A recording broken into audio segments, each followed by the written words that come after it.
Walton Goggins, I know you immediately told Jonathan Nolan on your Zoom call that you would do Fallout before he told you anything about your role. So at what point, or at that point, what did you know about the role? If Jonathan Nolan is so charming, anyone would say yes in the first 2 minutes of talking to him. I knew nothing about the role really, and I knew nothing about the property of Fallout. In anticipation of this Zoom meeting that I was having with Jonah and Geneva and Graham, I did go online and look up Fallout. And the description I had was I don't even know where it came from or what it was, what periodical I was reading or article rather. But there was a description of a handsome man leaving a vault and heading to the surface. It gave a bit of a description of what the vault was and a couple of lines about what was on top, the wasteland or something like that. And I thought, oh my word, wow, this is what they want me for. They want me for this a good-looking guy, a hero leaving this vault. Oh, I better stop because I'm getting too excited right now. And I stopped reading the article and I got on the Zoom with them and literally in the first 2 minutes, I said, listen, I'm in no matter what. I'm doing this. This is so exciting. And they said, well, don't you want to know who you're playing? And I said, it doesn't matter. I said, do you want to read a script? And I said, well, I mean, sure, but it's really not that necessary. I'm in. And they said, well, you're playing a bounty hunter who's been roaming the wasteland for 200 years and doesn't have a nose. And I said, well, you know what? Maybe I should read those scripts. Send those over and let me take a read. And And I read them and I was still so in, blown away still by in, them. yeah. It's Yeah. funny how you say like, you read all that like prelim stuff and you thought, that was a good looking guy. Cause I do think the ghoul is hot. Like he doesn't have a nose Yeah. and his skin is like melted away, but Mhm. and he doesn't look like revolting, right? So what was like the discussion like with Geneva and Graham and Jonah and like the VFX prosthetics and hair and makeup team to kind of still create a prosthetic for him, and obviously without the nose, that still you could still like evoke like a humanity from that and also your performance obviously. There were many discussions. To be quite honest with you, we looked at several different drawings that Vincent Van Dyke, our special effects guru, had drawn up. He was tasked with making the piece. He's one of the best in the business, and a dear friend of mine, Jake Garber, one of the best visual makeup artists in the business, was going to apply it. He's an old friend of mine. But we looked at these drawings for the better part of a month, 2 months, just kind of studying them, saying, well, what is it that we're trying to achieve, really? And a few things kind of came to mind. We didn't want to hide the fact that I was doing it. We didn't want to, we wanted to minimize the impact of whatever is going on with me emotionally. I don't really think about these things, but however that reads, through your face or whatever it is that you're communicating to the person that you're working with. And we wanted him to be kind of hot, you know, but Yeah. not in a gratuitous way, in a Yeah. gratuitous, we want him to be sexy.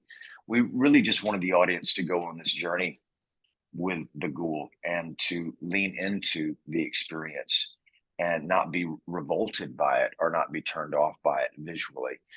And that's no small task. So it took some kind of just many discussions going back and forth about how we begin this, about how thick the pieces are and all the rest of it, and whether or not you should have contacts, right? We did 3 applications. The first one took about 5 hours, and Vincent had broken it down into 9 different pieces, right? So there was a piece here that went all the way down my chest, a piece in the back that went up the back of my head and down my back, and then something from the top side, one piece that went down to the nose, and then sides of the face, and then lips and ears and all the rest of it. But we looked at it the very first time and thought, oh wow, we're probably 80% there. This feels really, really good. on that day, we had the contacts, and I went outside and just with my phone, I just sat for about an hour and a half by myself and looked at it in the light and photographed it inside their studio. Went in the shadows and recorded myself there and just looked at facial movements and like what do I have to work with here? How what do I have to overcome really? Because I don't want to think about it. I'm not that kind of storyteller, and just see what the limitations are and what the possibilities were. Then we came back in, I put in the contacts, and it immediately changed the entire experience. And we knew right out of the gate that it's the eyes, right? It's if I can communicate with my eyes, then I can tell you exactly what's going on Yeah, with for me. sure. Yeah. Yes, we took those out. We did two more applications, and that was it. We were off to the races. Mhm.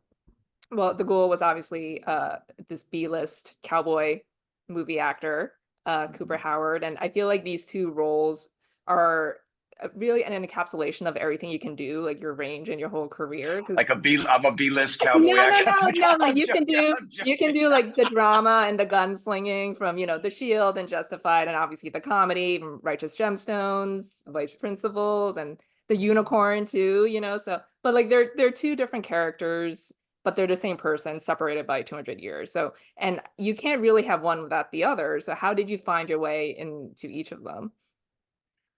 I would be so curious to hear five or six of my heroes and what their process would have been.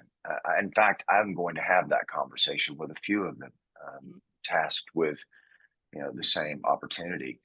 For me, I needed to understand who Cooper Howard was in order to understand everything that the Ghoul had lost, right? And Cooper Howard's world really needed to exist in my imagination. And how do you go about that? I just figured, okay, he's a B Western actor, but he didn't come to Hollywood to be an actor. I know where he's from, the middle of America, and he probably had a great family, and grew up around in a rural environment, and decided he was a pretty tough guy, and decided to go to Hollywood to mess around on some horses and probably be a horse stuntman. And he's such an affable, funny person. He's got just a great sense of humor, and just a joy to be around. That's what he was like in my mind.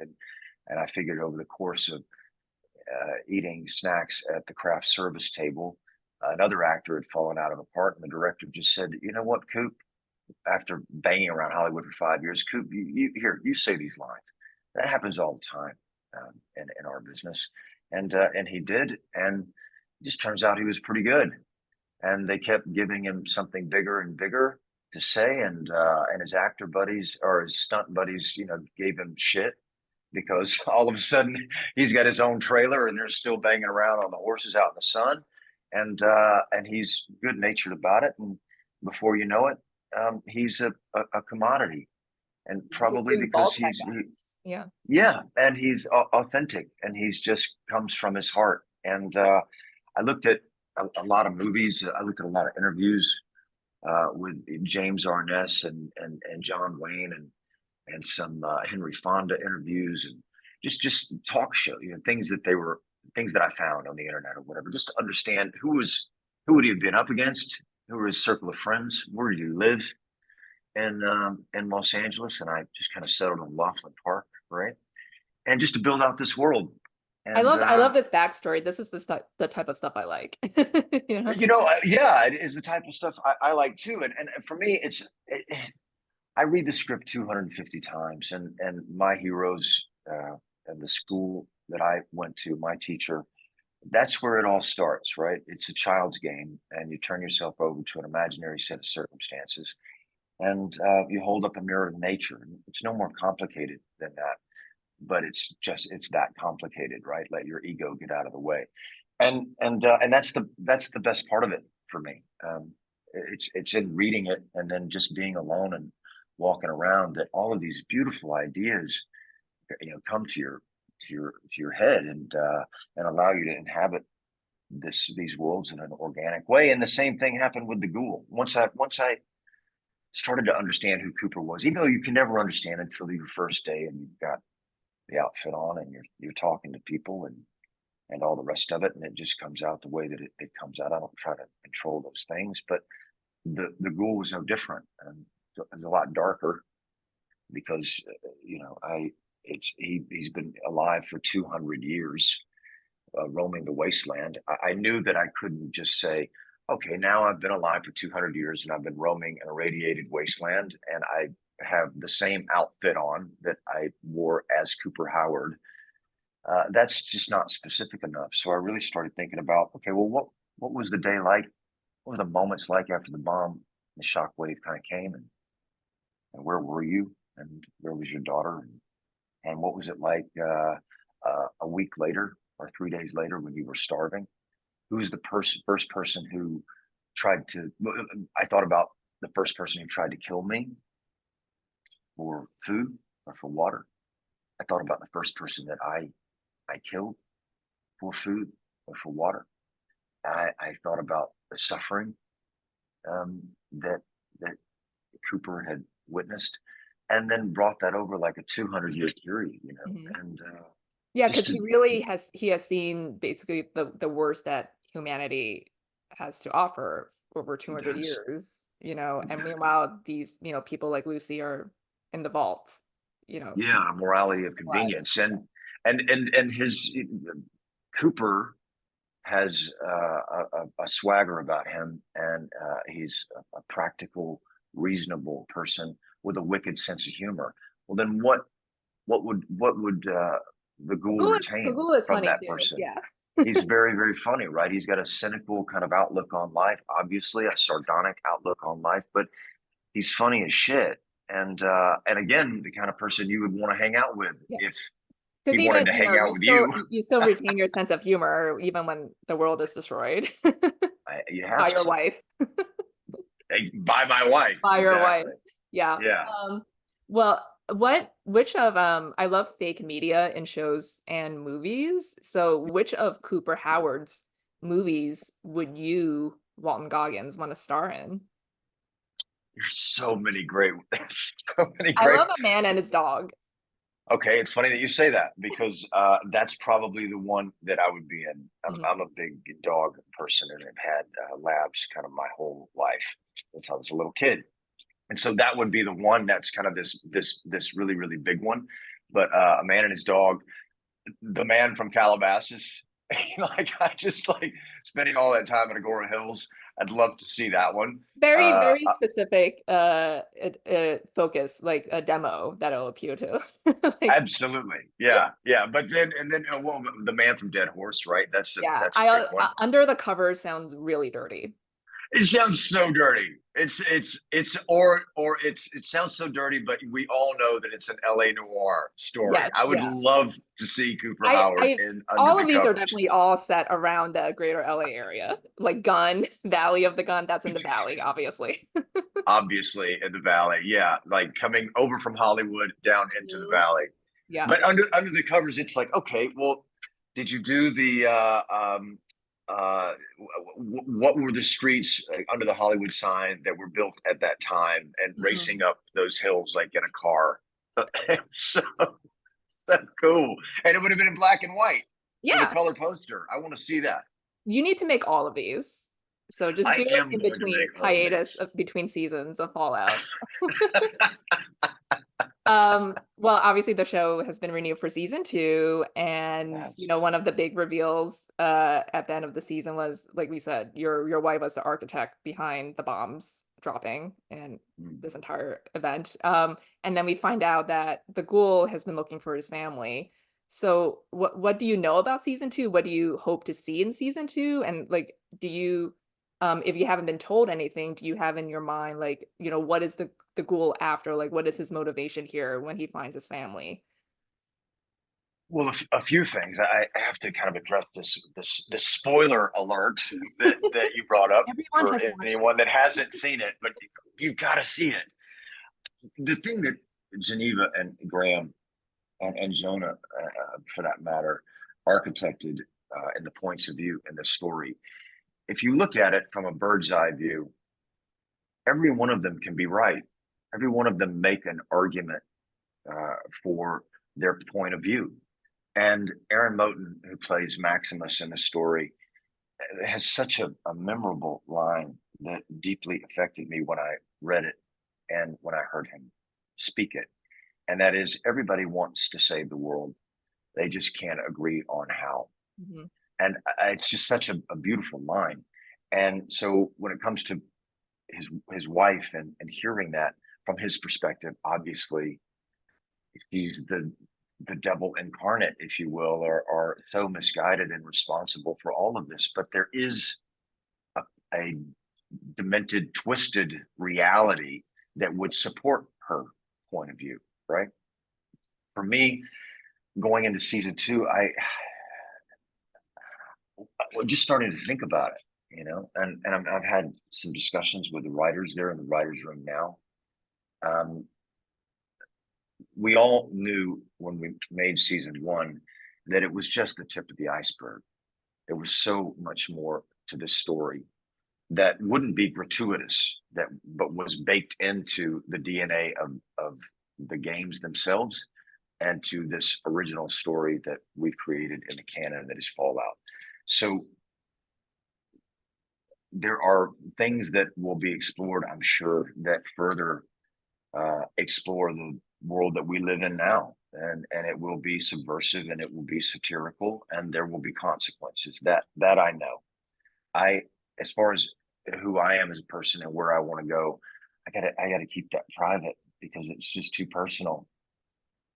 We'll talk about it after season two drops. Okay, you promise? Yeah, We'll be in yeah. the same We'll same see. Like position on this maybe your same. daughter's alive. Maybe you find Barb. Maybe she's a ghoul. Like what's Can you? happening? No. Oh my God! Can you imagine? I wow! I shudder to think. Well, lastly, I'm not gonna ask about White Lotus because I know you can't say anything, but I do want to mention Justified City Primeval. I love Yeah. your cameo in the finale. And I know you guys are open to another season, but what is your interpretation of that final scene? Like, do you think Raylan ultimately picks up the phone to go after Boyd, or do you think he just lets it all go and that's a sign of his growth? That's a great. That's a great question. So no one has asked me that question. We kept that a secret for the better part of a year and a half. I am on record by some journalist friends of mine that were interviewing me for something else, bold-faced lying to them about my I participation in saw those Justified. interviews because I had seen the screeners and I was like, he's just flat out lying. Lying and feeling horrible about it and calling Michael Denner and Dave Andron and said, this scene better be good, goddamn it, because I am lying my ass off to these people. And I'm not that guy. So we had an incredible time doing it, and I think we all had to agree that if that was the way that the entire experience ends, we have to be okay with that, right? That's not what we want, obviously, and that's not what I don't think John Landgraf or FX wants. It's just a matter of timing, really, for all the players involved. And for my money, I think about Raylan Givens, and I love Raylan Givens, and I have to think that if Boyd Crowder broke out of jail, he's going to pick up that phone. Yeah, That's my feeling. I think I think so too. not for anyone else, not for anyone else, because he doesn't hate them and love them as much as he hates and loves Boyd Crowder, right? So I think he would pick up that phone, if nothing else, just to hear how he did it, Yeah. right? I mean, Yeah, he just wants to know and then he could just go back to his daughter after that, right, right? right. Yeah. And he would take his daughter out to dinner, his real daughter out to dinner, Yeah. maybe go for a walk, maybe go fishing or whatever. And in the middle of that experience, he would say, you know what? Hold that thought and drive that boat back into the dock or return back to his home from a walk on the beach and just say, darling, I'm sorry, but just booked a ticket to Kentucky. That will be the end of the first episode of season 2 of City Primeval, or I guess season 8 overall. Maybe. That's how we do. So You and me, this is the writer's we're room right writing, here. yeah, We we're just writing the next season of City Primeval. So you're gonna do this in between Fallout season 2 and all of these other Cooper Howard movies. So yes, after the release of White Lotus and before Fallout season 3, that's yeah, when we're gonna do this. yeah. Okay, And you're gonna we have squeeze to a man start. and a dog in there, man and his dog. So What do we, yes, I'm gonna do Man and His Dog, obviously in Calabasas. yeah, You know, so when we're out there shooting Fallout, wherever that is, just out in the desert. swing swing sets, We're gonna have right? 2 cameras. You're gonna shoot it, right? You're Okay, gonna I'll absolutely come shoot out. it. I'll do it. Yeah. The biggest question, which every writer asks when they have an idea, is where are we going to put the writers' room? Hmm. Do you want to go? Are we going Los Feliz? Are we going West Hollywood? We're somewhere in the middle. We can't go down to the beach. That's too No, that's far too from far. me. Yeah, that's too far. West Hollywood is very busy. Larchmont? Yeah, maybe. Larchmont would be cool. Yeah, a lot of coffee houses A lot there. of coffee houses right over there. Yeah. Yeah. I don't Yeah. know. Well, pick This like is the such a middle cool city. spot. We'll figure this out and then we'll We'll figure it reconnect out. when it's time to start production. The So, most important thing, Joyce, we're greenlit. mhm. All of these projects are a go. So, well, Walton, was great speaking with you. Thank you so much for your time. Very excited for all we have on deck for Thank you, Joyce. 2025 and beyond. And congratulations again on everything. Thank you so much. Thank you for the conversation. I'll see you hopefully at one of these events forthcoming. Yeah, in Calabasas, probably. Yeah, So, in Calabasas for sure. Don't forget to bring the dog. okay. I don't personally have a dog, but I will find a dog and Rent I'll a dog because we'll have to have a dog since the name of the movie is A Man and His Dog. yes. All right. Bye bye.